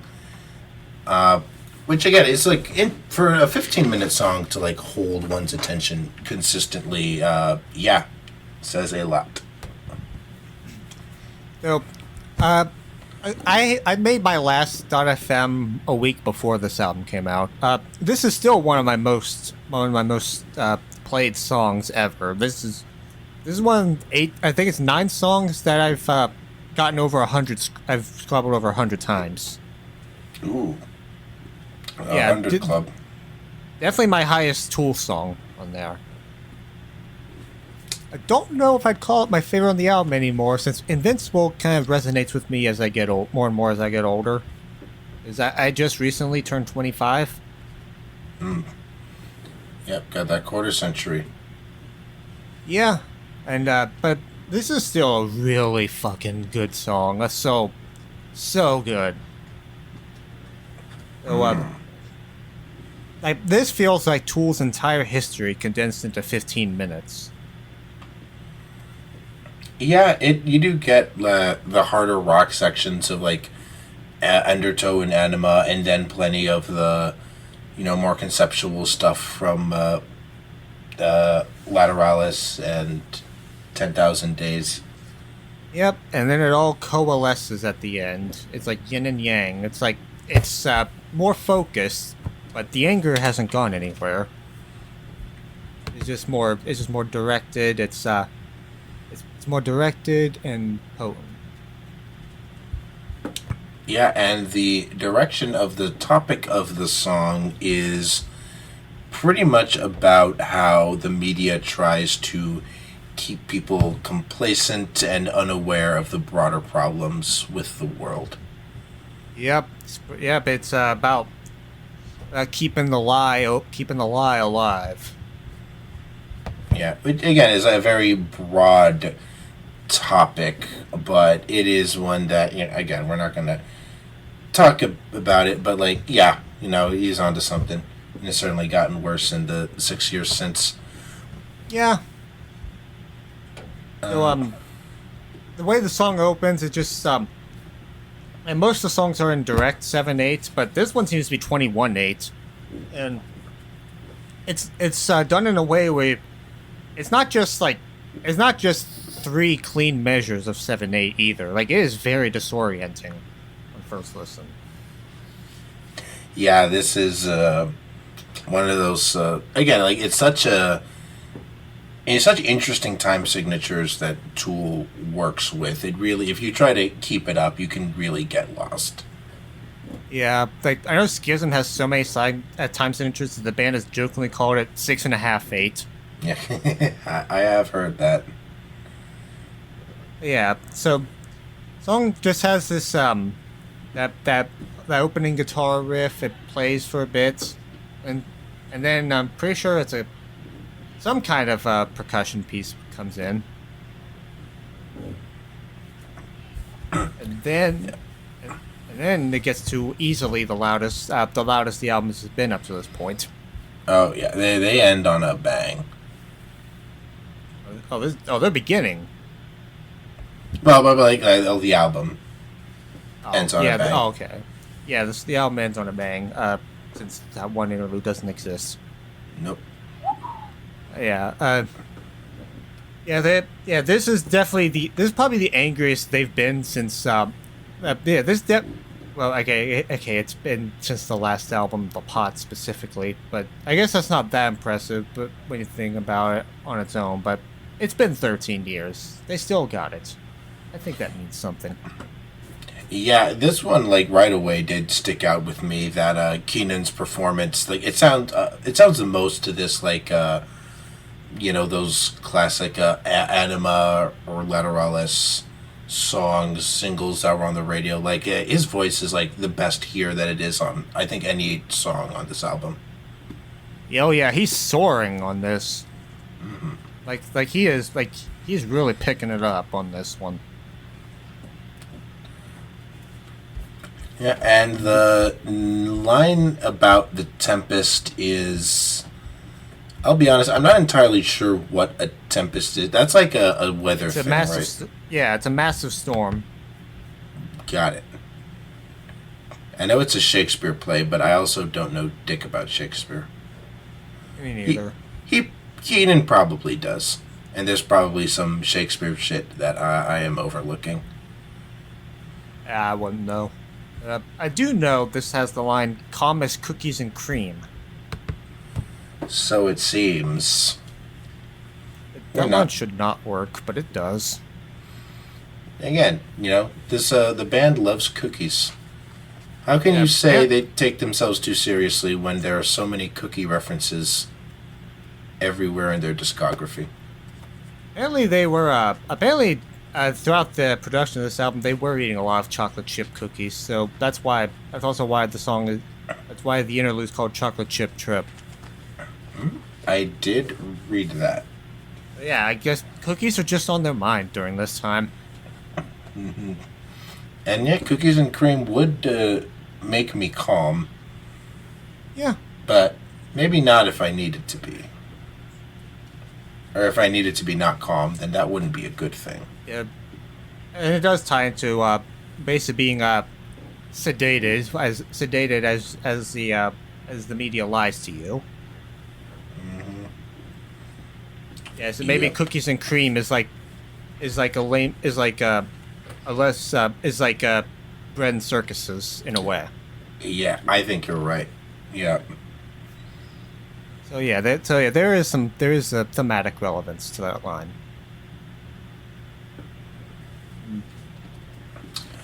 And there's lyrics about a tempest coming in to rain all over REIGN. And about how, eventually we will come up and overcome, these media lies. Out of context, I feel it. I would hate to be quoted out of context because of the people that have run with these things and used them to promote their own lies. Yep. But those people are currently supporting the media that is now lying to everyone about the state of the world. They're saying that things are actually okay. Yeah. I think people are saying things are okay. Meanwhile, half the world has stopped sending packages to America because they don't know what the fuck our laws are. Yeah. Well, I guess the only thing I'll say is that the only thing is that if Vance took over for Trump during the campaign, I feel like then we'd be fucked. I think then it would, because at least Trump's an idiot. Yeah. There's that. But yeah. about the 4 minute mark on this song, there's there's like a really long instrumental passage, and that is like the main thing that stuck with me from this song, from all those times I spent scrobbling it. This is why I have so many scrobbles on it. That is genuinely, that might be the best Tool instrumental ever. Yeah, it is pretty. It is. It's intense. It's heavy. It's good. It's very good. Tool riff is what Tool. It's what you want from Tool, and like the best versions of it. Yeah, this is what people mean when they say it's hypnotic, because this is hypnotic. Yeah, this one song in particular definitely hypnotic, and parts of it are hypnotic. Yeah, and eventually the vocals come back. You haven't saying a tempest must be just that. Tempest must be just that. A tempest must be just that. That line repeats for a bit. Must be just that. Yeah, and then after that, it calms down a bit. This is like it's like what we're at now. After the history lesson, we're in the present day of 2019. And yeah, this is where everything coalesces. It's like it's still calling out, calling out the tempest, calling out the lies, but doing so in a much more articulate and controlled way. One that just it's like a targeted piercing attack instead of going berserk. Yeah, I'm with you there. The lyrics are, they get more direct at this point. They get more certain, and like the message of the song does kind of convey itself as, we get to the last parts of the lyrics. Yeah. And it's also one of the more psychedelic parts of the album too, despite how psychedelic the album as a whole has been. Somehow, like this just blows me away, and just makes me get lost in it. Really does end on a high note. This one song does kind of have everything that you want from Tool. Yeah, so I think nowadays I'm feeling Invincible more than this, but this is still one of my favorite Tool songs. I totally get it. It is ambitious, and it succeeds at what it sets out to accomplish. Yep. And that's Fear Inoculum. That was the inoculation against fear. Yep. And now people nowadays are afraid of being inoculated. Yeah, because they do have the fear. Damn, you're onto something. Mindblown.gif. Yeah. So Tool. I have high standards for Tool, I would say. So this is not better than Lateralis or Anima, but I'd say it is better than 10,000 Days and Undertow.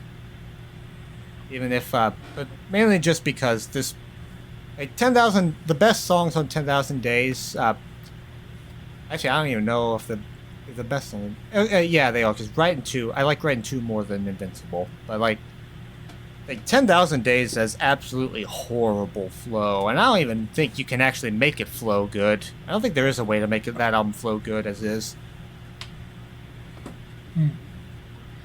The CD version of this flows just fine, I'd say.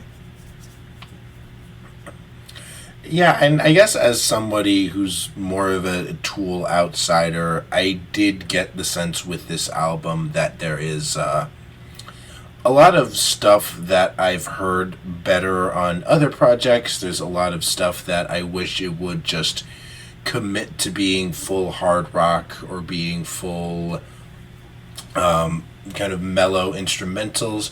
But there is also a lot to enjoy. It's clear that the talents of the band have not diminished, and they made the album that they set out to make.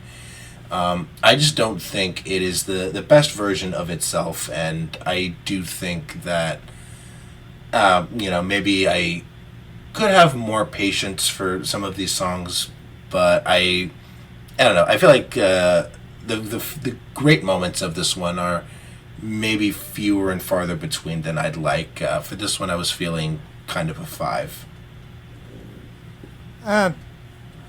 I'd feel an 8 for this one.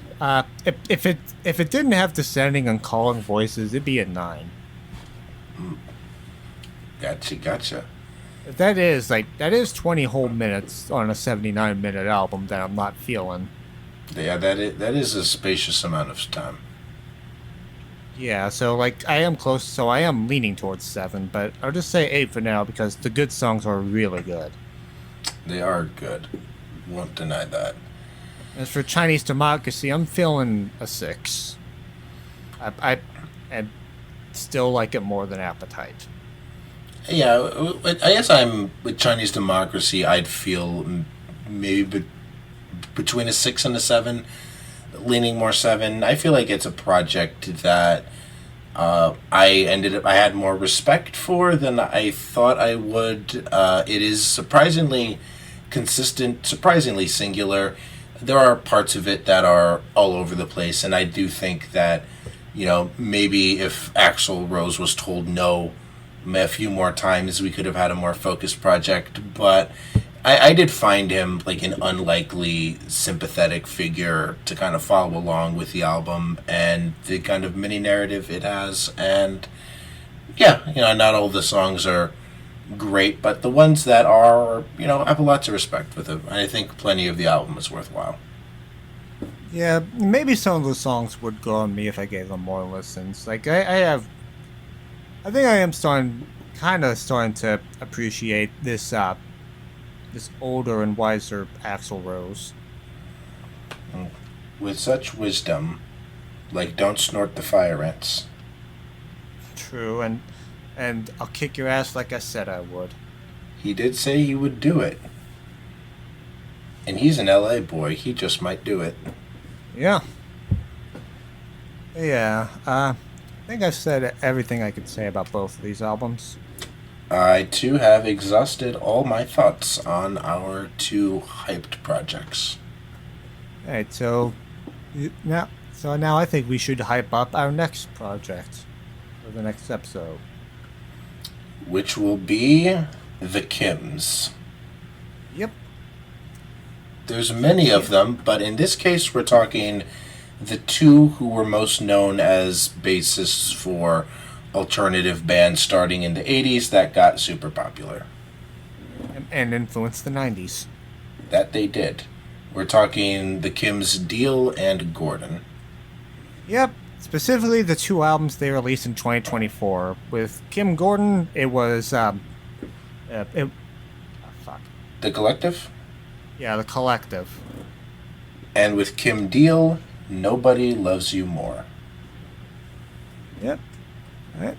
My name is Mageclick. My name is Foxx Navarro. And take care. And keep Dan Auerbach out of your house. Yes. Or he'll deliver a package to a house that doesn't exist and have it dropped to your house's back door. And then he'll throw a raccoon in your house when you're out trying to do a good Samaritan deed. Yep. See ya. Take care.